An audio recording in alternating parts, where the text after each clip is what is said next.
চুল পড়া নিয়ে আমাদের যে ভুল ধারণাগুলো আছে সেটাই আপনাদেরকে এক্সপ্লেন করার চেষ্টা করছি। প্রতিদিন চুল ধুলে চুল পড়ে যায়, এটা একটা ভুল ধারণা। চুল পড়ার মেইন কারণ হচ্ছে যেটা জেনেটিক সমস্যা হতে পারে, এটা হরমোনজনিত সমস্যা হতে পারে, আপনার মাথায় খুশকি বা ইনফেকশন হলে চুল পড়ে যেতে পারে, কিংবা অনেক সময় খাবার দাবারেও যদি গোলমাল হয় সেক্ষেত্রেও কিন্তু আপনার চুল পড়ে যেতে পারে। কাজেই বেশি বেশি চুল ধুলে বা ডেইলি চুল ধুলে যে চুল পড়ে যাবে এটা কিন্তু মোটামুটিভাবে ভুল ধারণা।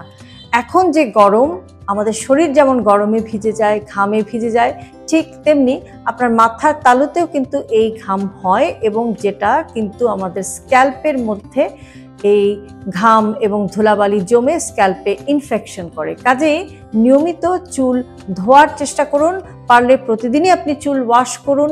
এবং চুল ওয়াশ করলে যে সতর্কতাটা আমাদেরকে মেনটেন করতে হবে সেটা হচ্ছে যে আপনাকে রেগুলার চুলটাকে কিন্তু শুকাতে হবে খুব ভালোভাবে। এবং আরেকটি সতর্কতা অবলম্বন করতে হবে চুল ওয়াশ করার ক্ষেত্রে, সেটা হচ্ছে যে রেগুলার চুল আপনি ধোবেন বা ওয়াশ করবেন, কিন্তু অতিরিক্ত কেমিক্যালযুক্ত, খুব স্ট্রং কেমিক্যালযুক্ত শ্যাম্পু ইউজ করাটা আপনি অ্যাভয়েড করবেন।